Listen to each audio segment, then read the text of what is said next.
Well, hello again, vinyl and music community and Beatles community. How you doing? It's Matt, and I'm back again for another video. I hope you don't mind that I'm doing another one so quickly, but I had some time, so I said, why not do it? I've got my notes ready. I just did a re-listen of the entire album, and as you can see from the title of this, and as I take it out of the plastic here to hold it up so you can see a little better, still in the shrink wrap, I am going to perform, perform. I'm going to do a song and dance routine. Yeah, maybe later. No, actually, I'm going to do a review of John Lennon's rock and roll album from 1975, release on February 17th, 1975. And I'm not going to go into too much of the history of it today, folks. I'm not going to get into a lot of the legal stuff that he was going through with Morris Levy at the time and Phil Spector and all that baloney about with Morris Levy about he supposedly clipped a lyric for Come Together, which was a Morris Levy owned song, and Morris Levy sued John Lennon and required John to put some Morris Levy owned songs onto this album, and there's a whole backstory, which that's not what I'm here to do today. I may touch upon that a little bit with some of my notes and things, but not much. I'm just here as a fan and to give John some due. You know, sometimes I feel that John gets forgotten a little bit, being it's been so many years since his passing, his tragic passing. Not a day goes by that I don't think about John and what he would have accomplished and done in the ensuing years. But I just sometimes, and not the vinyl community or the Beatles community, I think we all give John our love and try to keep his memory alive. I just think sometimes in general, John and his music, brief musical solo career that he did have, I think it gets lost in the shuffle sometimes. So I want to try to rectify that a little bit, and any chance I get that maybe I can do a review of one of his albums, or perhaps show some John Lennon memorabilia I have, I think I'm going to try to do more of that. I go through periods throughout my whole life, folks, being a fan of music since I was a little kid, of which Beatle was my favorite. There was even a period in my life where Ringo was my favorite. There's been periods of my life where George was my favorite Beatle, where Paul was my favorite Beatle, and John was my favorite Beatle. And I've been going through a phase lately where I go back and forth between John and Paul. Paul will be my favorite for a while, and I'm really, hyper-focused on him and putting a lot of time into his music and listening to it.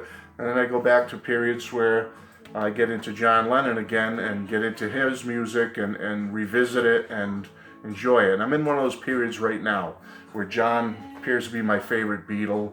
And don't worry, I give plenty of love to Ringo and George as well. But right now it appears to be John. So I want to give John a good video right now and do a review of his rock and roll album. Now, I listened to it again. I did some notes here, so if you see me referring off to the side here, I just wrote some quick notes. I gave each song a grade, where I feel I'm at right now with each song on the original album. And then I give it an overall grade at the end and talk a couple little general things about it. And that'll be it, and see what you think. Like to see your thoughts on the rock and roll album, and love to hear what you say about it. This is my original I got as a kid. I got it at a place called Midland Records. It was listed for $5.98, and I got it for $4.98. So I did pretty good. Kept the shrink wrap on it all these years later. And here's the back of the album. Again, it's a little glare, folks. I'm trying a new lighting thing here. But see what you think of the new lighting scheme, but I might go back to the old one. I'm not sure if I like this one. Anyway, a little glare, but there's the back. There's the front. The famous cover taken by Jürgen Vollmer in Hamburg, Germany, back in the day when the Beatles were there. And if you have your copy of this, you'll know that the three humanoid images there on the front cover are George Harrison, Paul McCartney, and Stuart Sutcliffe are part of that photo. You wouldn't know it unless you knew the back history of it, as the average person wouldn't, but I'm sure we all knew this. That's Paul, George, and Stu, those ghost-like images on the front cover, and there's John in the doorway. And I believe this building is still standing in Hamburg, and you can go see it now, the exact spot where John had this photo taken by Jürgen all those years ago. All right, real quick history on it, and again, I'm not going to get into too much of the craziness of the legal stuff, but it was released on February 17th, 1975. It rose to number 6 on the U.S. charts, and I believe it's been certified gold. I don't think it's been certified platinum yet at this time, but it has been certified gold. It was recorded in 2 phases, from what I understand. The fall of '73 with Phil Spector at the helm producing, and then there was a whole mess with that, with Phil took the tapes and took off with them, so John ended up finishing Walls and Bridges, and then coming back to this later in the fall of '74 to finish it up on his own with John himself producing, and he finally finished it and released it February of '75. But Phil was the producer in the fall of '74 sessions, and John produced fall of '73 sessions, and John produced in the fall of '74 sessions.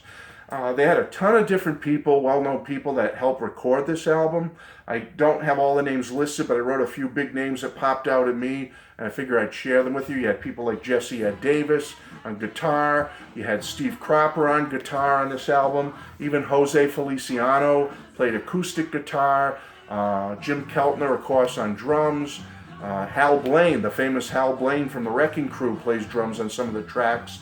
You have Klaus Vorman on bass. You have Bobby Keys, the famous Bobby Keys from Texas, who played with the Stones and so many people, on horns and saxophone.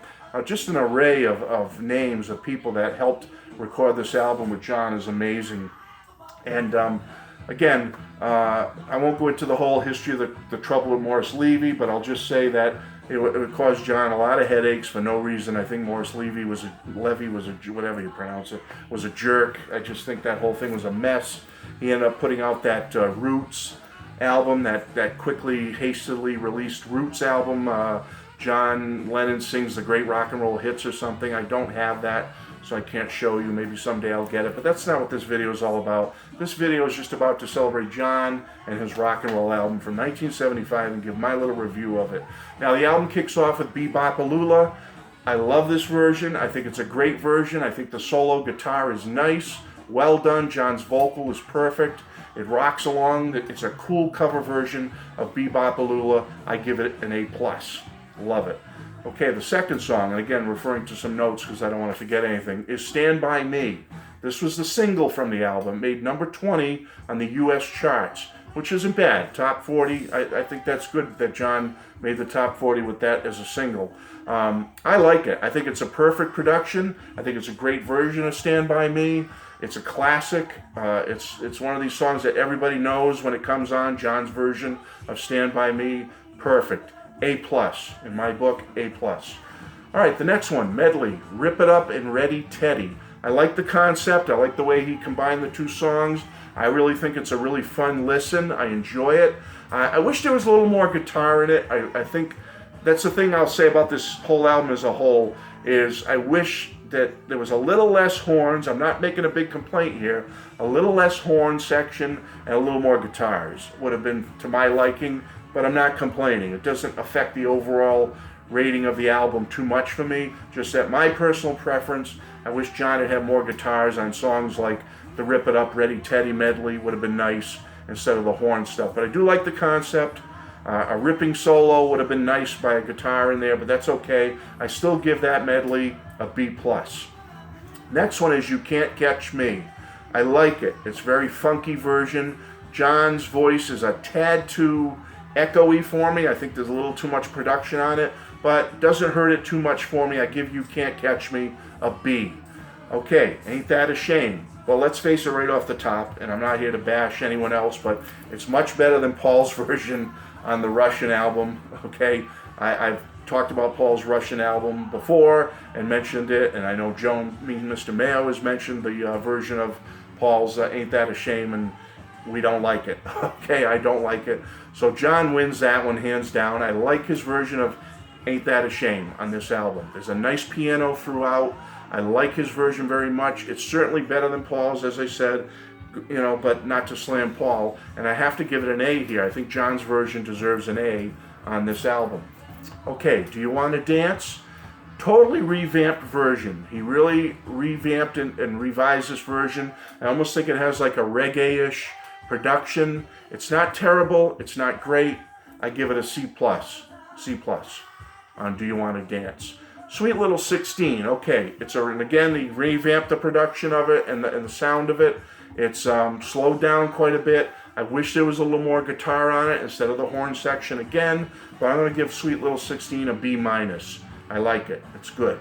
Slippin' and a Slidin', another one of my favorites from this album. You saw my 2 A+ at the top for Bebop-A-Lula and Stand By Me. Well, Slippin' and a Slidin' gets another A+ from me. I love it. I've always loved John's version of Slippin' and a Slidin'. Since I was a little kid, when I first got this album, I loved that version of Slippin' and Slidin'. It rocks along nicely. I love the use of the horn section in this one. You know, one of the times I really do like the horns. And there's something about it that I've always loved. And again, John's version, Slippin' and a Slidin', A+. Peggy Sue. Okay, I've always loved John's version of Peggy Sue on this album. I think it's a great version. It's rollicking along just like Buddies, and there's a great guitar solo in it, and there's a nice little guitar flourish at the end of the song. I give Peggy Sue an A+. Now the next medley, which is Bring It On Home to Me and Send Me Some Lovin'. Okay, I think it has a really cool groove, nice sound, funky sound to it. I like the way he did it. I like the way he overhauled it a little bit. He gave it a nice modern bluesy kind of style, and I think it fits it well. Again, not perfect for me.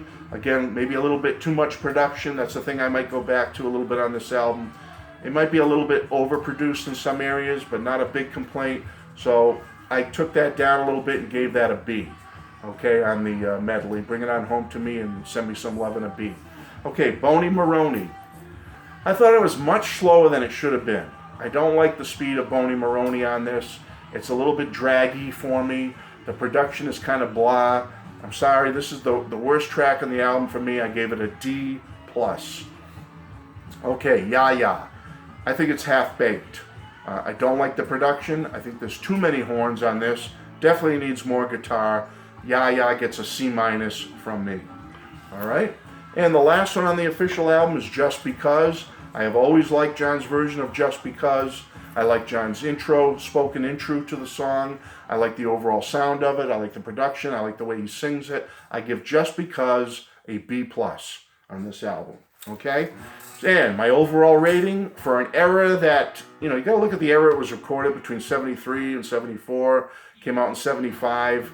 I mean, John wasn't going to record it exactly like they did in the late 50s or early 60s. He was going to try to give it a modern style, and I don't begrudge him for that. I think at that time, in the early to mid 70s, that's what most people would have done. But I don't think he overdid it too bad. I think he kept pretty true to the rockingness, the sound of those songs. And for the era, I don't mind the overall style of this album. And when you overlook that fact of when it was recorded, and you know that John really truly loved these songs, his heart and soul was into recording this music, overall I give this album an A-. John Lennon's rock and roll deserves an A- in my book. And there you go. Okay, and just to show you real quick, again, I'm trying to make this a fairly quick review. I have it on the Apple label. Okay. And then, as you know, a little later, I picked up the CD. This is a unique CD. This is on Parlophone. This is a Parlophone version of John's rock and roll. You see the Parlophone symbol right up there. All right. Not much to the booklet on this one. You didn't get any bonus tracks. Here's the inside booklet. Okay. On the Parlophone version.